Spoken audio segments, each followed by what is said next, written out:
کاتتان باش من نەهرۆز ئاگرۆسم لەگەڵتانم بۆ پێشکەشکردنی استراتیژی ئەم شەومان تایبەتە بە پرسێکی گرنگ و هەستیار قسەکردنە لەسەر پرسێک کە بۆتە جێگای مشت و مڕێکی زۆر لە نێو خەڵکی هەرێمی کوردستان و هەروها لەلایەن چاودێرانی سیاسی و لەلایەن دەسەڵاتدارانی هەرێم و ناوچەکەدا. بەڕێزان،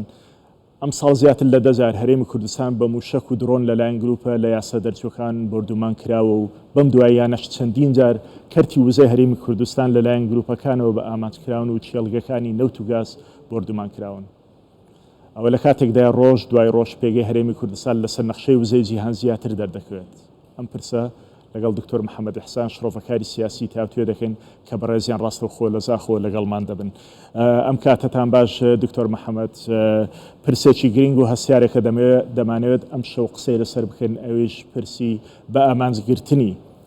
چێڵگە نەوتی و گازیەکانی هەرێمی کوردستانە بە تایبەتی لەم دواییانەدا کە بۆتە پرسێکی گرنگ. هەروەها دەبێت مەرامی ئەوانەی لە پشتەوەی ئەم هێرشانەوەن تەنها سیاسی بێت یان ئاسایشی هەرێمی کوردستان دەیانەوێت بشێونن یان دەیانەوێت بە تەواوەتی ژێرخانی هەرێمی کوردستان لەق بکەن. خوێندنەوەی تۆ بۆ ئەم بابەتە چییە کە زۆر جێگای نیگەرانیە نەکرد لەلایەن خەڵکی هەرێمی کوردستانەوە بەڵکو لەلایەن کاربەدەستان و هەروەها چاودێرانی سیاسی هەرێم و ناوچەکە و جیهانیش؟ بەڵێ. پێشەکەی زۆر سپاس کاک نەهرۆ، ڕێز و سەلام بۆ هەموو بینەرانی کوردستان TV کەی 24 لە هەر جێگایەک بێت. بەڕاستی ئەمە جێگای داخات تۆ خۆت سەرکەوتنێک لە وڵاتێک بینیت، دژمنی سەرکەوتنت هەبێ نەجاحت دوی خەڵکێک بێتە دژمنی تۆ. ڕاستی ئەمە جێگای ئارە بۆ ئەو گروپانەی کە ئەم کارانەیەکەن کە تۆ لە وڵاتێکەجی ئەڵێن شریکی تۆین وەرە لەگەڵمان حکوومەت پێک بێنە وەرە پێکەوە حکوومەت دامەزرین، بەڵام ئەو شتانی باشانەی کە تۆت کردی لەم پرۆسێسەوە تۆ کوردستان خستیتەوە لەگەڵ عێراق خستیتە لەسەر خاریتەی وزە. ئینتاجی تۆی غاز و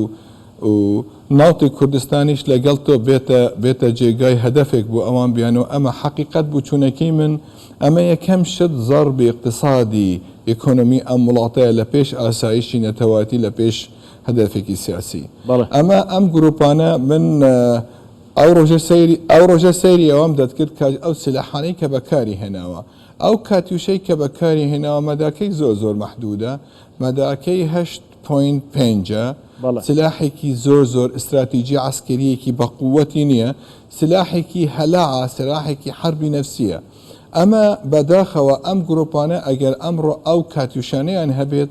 لە کۆرمۆر بدەن یان لە مەسفای کار بدەن یان لەم حقوڵانە بدەن، حقیقەت ئەمان ئەگەر سلاحێکی بەقوەتریان بەدەست بێ چاکەن، ئایان ئەگەر ئەمان F-16 بەدەستیان چاکەن، ئایان ئەمان سەواریخی گەورەتریان هەبێت چاکەن، ئەمە هەمووی پێکەوە حقیقەت دەیانەوێت زەرب اقتصادی کوردستان بێتەدان. لە بیدایەتەوە کە تەحالفی تراتی هەبوو بچوونەکەی من ئەو ساڕوخ و درۆنانە بۆ زوختێکی سیاسی بی، حربێکی نەفسی بی لە کوردستان.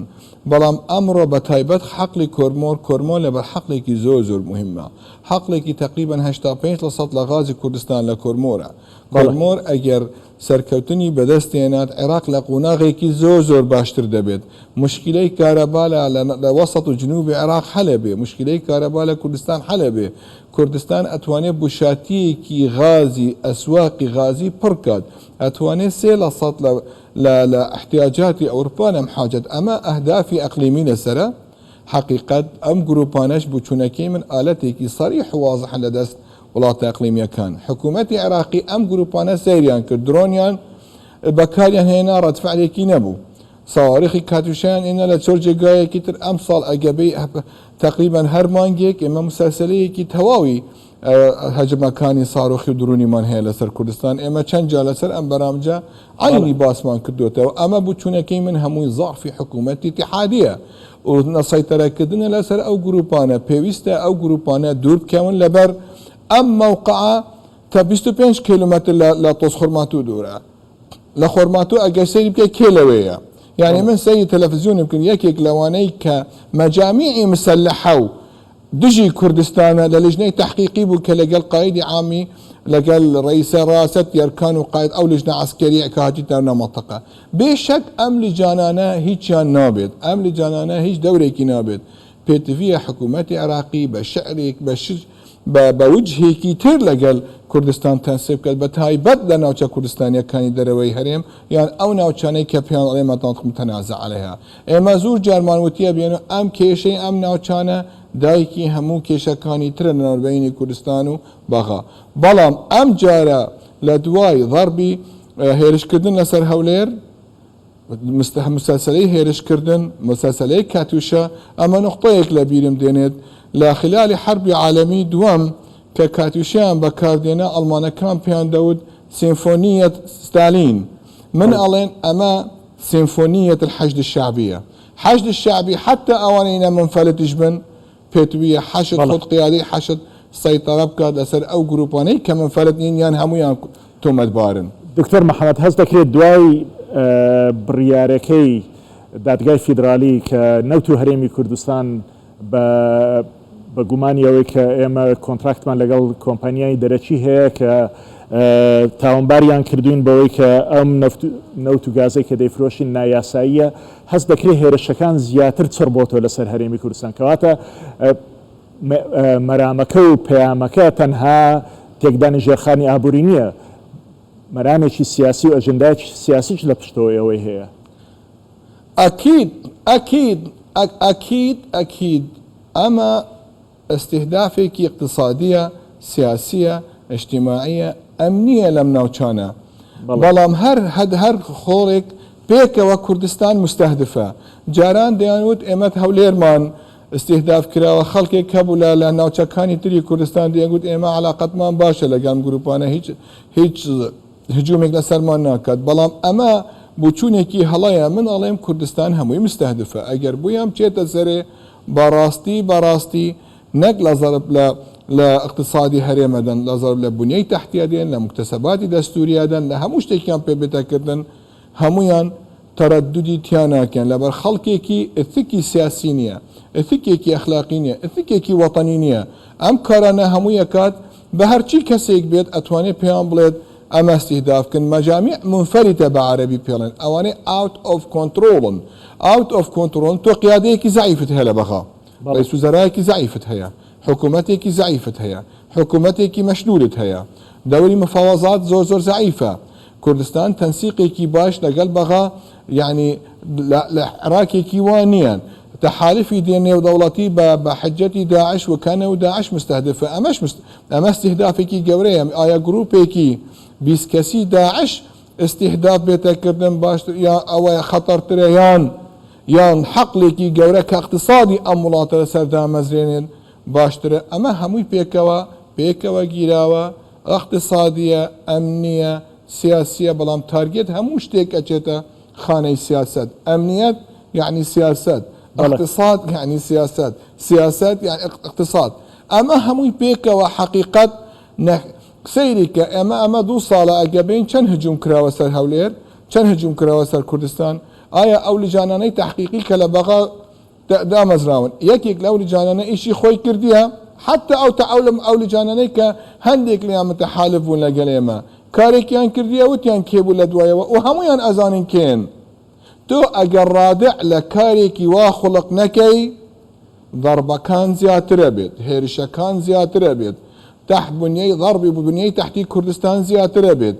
تێکدانی وەزع لە کوردستان زیاترە بێت حقیقت ئەمە پێویستە زیاتر لەسەریان ڕابوەستین خەڵکێکیش هەیە لەناو خۆمان باقەت غافل نەبین خەڵکێکی هەیە لەناو خۆمانیش زۆر حەزی لەو شتانەیە زۆر حەزی لەو هێرشانەیە ئەمە بچوونەکەی من ئەمە شتێکی زۆر خەتەرە کەسێکیش لێ مستەفید نابێت لە ئەوان بۆ حەزیان لەو شتانەیە ئەوان بۆ دەبێت حەزیان ئەوانی سودمن ئەوانیش زەرمەند دەبن لەم شتێ ئەوانەی کە باسییان دەکەی کە گروپێکی ناوخۆ هەیە لەوانەیە حەزی لەبەر تۆ پێت بڵێم هەندێک خەڵک پێیا بێ لە کوردستان ئەمە لە دوای فترەیەکی درێژ کە تۆ بنیەی تەحتی سیاسی وڵاتەکەی لەسەر نێشنەلیزم دابنیت ئەم پۆست نێشنەلیزمت نەبیت دوور نییە بینەرەکان تێنەگەن تۆ ئەگەر فکری سیاسی خۆت لەسەر فکرێکی قومی دانیت حزب سیاسیەکان تەفکیر نەکەن لە پۆست نێشنەلیزم و کارێکی باشتر نەکەیتلەوە خەڵکێکت پیا ئەبێت لە ناو وڵاتەکەی تۆ حاقدە لەسەر خۆی و لەسەر وڵاتەکەی خۆی ئەم بچوونەکەی من ئەم گروپانە لەناو ئەم خانەن حقیقت وەلو من نامۆیە باسییان بابەتە بکەم بەڵام خەڵکێکی وا هەیە نەخۆشیەکی نەفسی هەیە کەیفی دێت بە تێکدانی وەزع لە کوردستان خۆی لەبیرەکە بێنەوە ئەگەر وەزع لە کوردستان تێک بچێت هیچ شتێک لۆ خۆی نامێنێت ئەوە لە پێش هەموو کەسێک لە خەسایرەکانە بێ ئەم هێرشانەی دەکرێتە سەرە و چێلگە نەوتی و گازیانە زیاتر نزیکن یاخود لە ناو سنووری ناوچە جێناکۆکەکانن ئەمەش لەوانەیە دیسانەوە پامێکی دیکە هەبێتن بۆ ئەم شوێنانە دەکرێنە ئامانز بەڵام دەمەوێت قسە لەسەر ئەوە بکەین کە دوا بە دوای سەردانەکەی سەرۆکی حکوومەتی هەرێمی کوردستان بۆ ئیمارات بۆ دەوحە دواتر لەوێشەوە بۆ تورکیا بۆ بەریتانیا کە قسە لەسەر پرسی گاز دەکرێت کە چۆن هەرێمی کوردستان لەو قەیرانەی لە جیهاندا دروست بووە لەسەر گازی ڕووسی بۆ ئەوروپا دەتوانێت ینی لەلایەکدا یارمەتی جیهان بدا بەشێکی ئەگەر کەمیش بێ ئەم قەیرانە چارەسەر بکات لەو کاتەوە هێرشەکان چڕ بوونەتەوە لەسەر هەرێمی کوردستان نەکە لەلایەن گروپەکانی ناوخۆی عراقەوە ئەو گروپانێک کە لە یاسا بەدرن بەڵکو هەست دەکرێت کە پلانێکی ئیقلیمیشە و وڵاتی زلهێزی ئیقلیمیش لە پشتەوەی ئەم هێرشانن سیر کە تۆ بالەبیر نەکەیت تۆ لە عێراق لە دوای 2003 خەڵکێک پیا بوو ئەمە جامیعێک پیا بووە ناتوانێت نەک قازانش لە خۆی بکات و ناهێلێت هیچ کەسێکی تریش قازانش لە وڵاتە بکات حقیقت زیارەکانی جەنابی سەرۆکی حکوومەت جێگای فەخر و اعتیزاز بوو لە ناحیەتی دیبلۆماسیەوە سەرکەوتنێکی زۆر گەورە بوو سەرکەوتنێکی ئەدایەکی حکومی بیکەنە ئەو شتانەی باشی لە کوردستان دێتەکردن نیشانی مجتەمەعی دەوڵەت بێتەوە و کوردستان دەورێکی هەبێت لەسەر خاریتای ئەنەرژی لە وڵات لەم جیهانە بەڵام خەڵکێک هەیە مەساڵحی تێکەچێ هەندێ وڵاتی ئەقلیمی هەنە بەڕاستی مەساڵحەکانی تێکەچی حەزیان لێ نییەوە بێت لە دوای شەڕی ئوکرانیا معادلەی زۆر شت گوڕاوە لەم جیهانە و زۆر شتی شماوە کە ئەگوڕێ حقیقت ئەمە هەمووی پێکەوە تەسیرەکە لەسەر کوردستان ئەگەر کوردستان تەنسیقێکی باش و عێراقیش حکومەتێکی عاقڵ و حکومەتێکی ڕاستی سیاستمەدار و ئەهلی دەوڵەت بێ نە حکوومەتێکی میلیشیات و تەخریبی بێ وەکی حکوومەتەکانی پێشن بیمافیها ئەم حکوومەتەکەی کە ئەمڕۆژ لێیە لەگەل هەموو ڕێزم بووە برادرانی کوردی کەڵێن حکوومەتێکی باشمان هەیە بەڵام من ئەڵێم حکوومەتێکی زعیفە کارێک نایەتەکردن کە جەنابی سەرۆکی حکوومەت دەیوت ئێمە توانین یارمەتی جیهان و یارمەتی خۆمان بدین و عێراقیەکان بدین لە غازەوە لە نەفتەوە لە شتەکانی ترەوە بەڵام تەحارشمان پێ نەکەین بهێن ئیشەکەی خۆمان تەواو بکەین خەڵکێک دیارە هەبوو لە بەغا بووە یان لە تۆزخۆرماتوو بووە یان لە ناو شەبەکەکانی سەهلی نێنەوە بووە ئەمریان وەرگرتیە لەگەڵ مختارەکانی خۆیان کە لە وڵاتێکی ئەقلیمین با لێیان بدەین لە پێش ئیشەکە زۆر گەورەتر بێت و بکەوینە مەوقعێکی باشتر بەڵام بچوونەکەی من پێویستە ئێمە زیاتر ناماڵی کوڕێک بخەین ئێمە زیاتر کار بکەین ئێمە زیاتر بە ئەهمیەتی ناوخۆمان بدەین ئێمە زیاتر زەخت بکەینە ناو تەحالەگەل تەحالفی نێودەوڵەتی بە تایبەت ئەمریکا کە ئەو سیلاحانەی ئەو دیساعەتانەی ئێر دیفێنسی کە بە ئارامکۆی داوە لەسەر دەور و کۆری کوردستانیش تێبدێت لەبەر ئەگەر ڕاستە ئەوان حەزیان لێیە باخەیەکی دیموکراتیەت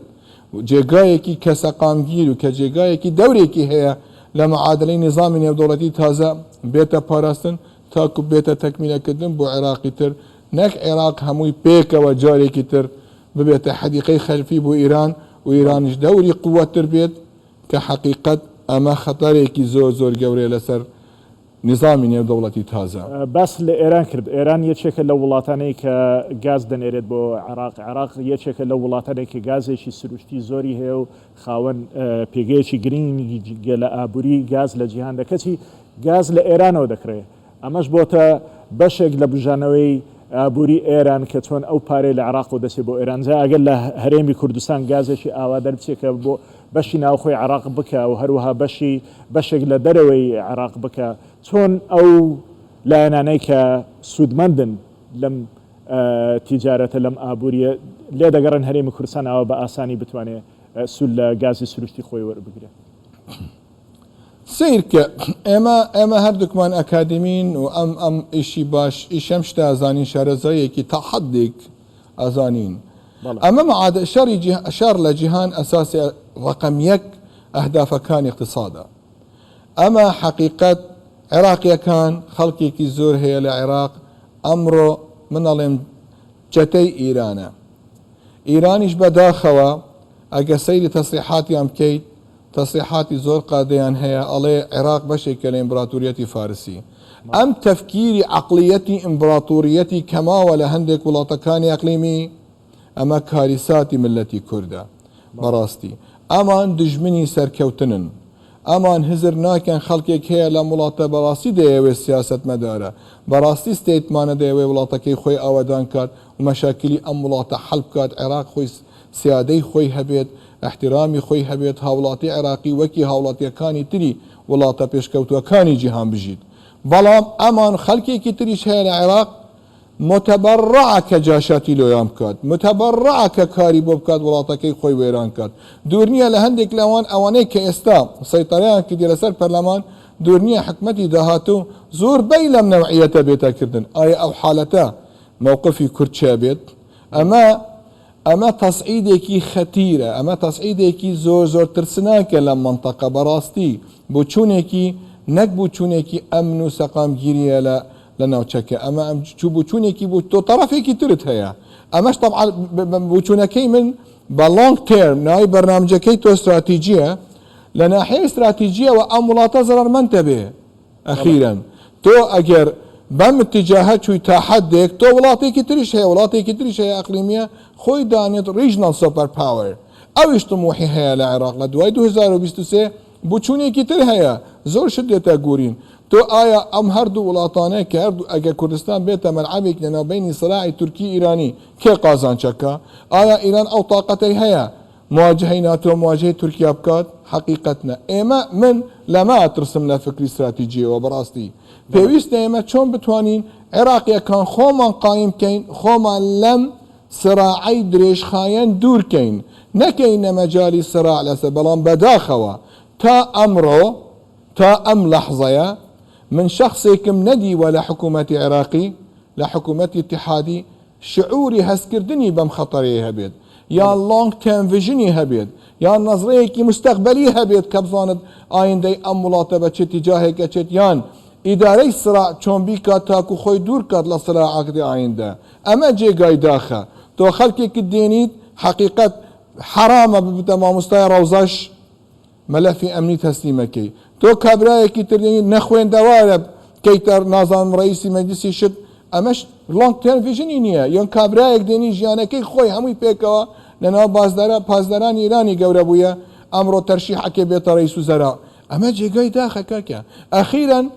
ئەوان لەناو بینی خۆیان تۆ وڵاتەکەت ئاوادان کردیە کوردستان تەنەوتۆیەکەوە تا ئەمڕۆ تۆ بەردێکت داناوە سەر بەردێک ئەزانی چۆن ئەم وڵاتە ئاوادان کردووە خەڵکێکی تر هاتیە قەت احتیمامی بۆی نییە وڵاتەکەی خۆی ئاوادان کات وڵاتەکەی خۆی بەڕاستی لەسەر ئەساسێکی تر کات عێراق دوور کات لەم قەیرانانە ئێمە ترسەکەی من لە درێژخایەن ئایندەکەی لەمە ئەترسین ئەمە جێگای ترسە ئەمە preparing استراتیجیە فۆ ئایندەیەکی تر ئایا قادەکانی عێراقی حکوومەتی عێراقی پەرلەمانی عێراقی ڕئیس مەجلیس وزەرای عێراقی ئەم ئایندەی هەیە یان زۆر مهتەمە بێنەوە ئیران و سعودیە اتفاق بکەن کە تۆ خۆت لەگەر ئیران حەدێکت داتنە تۆ مەشاکلەکانی خۆت سەیطرە بکە لەسەر مەجامیعەکانی منفەلیتە چاوی سووری نیشانیان بدە پاشی ئیدارەی مەلەفەکەی ترکیە پاشی حەزت لێیە باوەرکە ئێمە حەزمان لێیە هەموو وڵات باشتی بژین لەگەڵ یەکتریش ئێمەش هەبا بەڵام ئێمە نەبینە قوربانی هیچ سراعێکی تر یان کەسێک لەسەر مەسلحەتی کوردستان کارێکی وە پێمان نەکات وەکو جەنابەت باس کرد ململانیەکان بەردەوام و درێژخایەنن ئەگەر ئەو ململانیانە ئاوا درێژخایان بن کەواتە دەبێ چاوەڕێی زیاتری ئەو هێرشانە بکەین لێرەدا پرسیارەکە ئەوەیە ئایا دەبێ ئێمە چۆکدا بدەن یاخود بەردەوام بین لەسەر ئەو کارێکە دەمانەوێت بکەین و چۆن دەتوانین ئەگەر بەردەوام بین چۆن دەتوانین قەناعەت بەو هاوبەشە بیانیانە بێنین کە لە بەشدارن لە پرۆسەکەدا لەگەڵمان وەکو کۆمپانیا نێودەوڵەتیەکان سیرکە هەندێک کۆمپانی نێودەوڵەتی هەیە بەڕاستی ڕەهانی کردیە لەسەر مستەقبەلی خۆی لە کوردستان و هەندێک کۆمپانیش هەیە محتاجی پێ نییە شلێرم محەممەد زۆر بە کورتی بگورە لە بەکەنی دەرکردیە من لە کوردستان کار ناکەم لا من هەندێک کۆمپانیان سەحب بنەوە بەڵام تۆ خۆت پێتیڤە زیاتر پەرە بە ئینتاجەکەی خۆ بدەێت پتر ناوماڵی کورد بە قووەتکەی زیاتر تەنسیقێکی باشتر بکەی لەگەڵ بەغا نقاطەکان بخیتە بەردەمی ئەمە مهمەی مفاوزی کوردیە کە ئێستا لە بەغایە یان کارەکە لە بەغا با تەفکیرەکەی ئەوە نەبێت کێ ئەبێتە چی کێ پۆستی وەرەگرێ کۆ پستی وەرناگەرێ تۆ چۆن ئەهدافە استراتیژیەکانی کوردستان ئەپارێزی لە ئایندەدا ئەگەر حکوومەتەکە انتقالی بێت ئەگەر حکوومەتەکە موقت بێت یان حکوومەتەکە دایم بێت لە ئایندە تۆ چۆن ئەتوانی ئەم شتانە بکەیت ئەمە پێویستە بکەی لەبەر تۆ ئەگەر تەنازل بکەی لێیە وەلەو بچوونەکەی من ئێمە خەڵکێکمان هەیە لە کوردستان فێری تەنازل و چوکدانان نەبووە ئەگە چوک دابنی بۆ کوردستان ئەوان بەردەوانە بن هیچ شتێک بۆت ناهێلن لە ئەخیری نەک هیچ حەقڵێک دوور نییە قنینێکی غازیش بۆت نەهێلن ئەگە پێیان بێتەکردن نەخێر پێویستە ئێمە بەردەوام بیم لەم کاتەدا. بەڕێز دکتۆر محەممەد ئەحسان شارەزار لە پەیوەندی نێودەوڵەتیەکان و شرۆڤەکاری سیاسی و مامۆستای زانکۆ و وەزیر لە چەندین کابینەی حکوومەتی هەرێمی کوردستان زۆر سپاس کە لە زاخۆ ڕاستەوخۆ لەگەڵم بووی لەسەر ئەم پرسە زۆر سپاس برا شەوتان شاد و هەر تەندروست باش.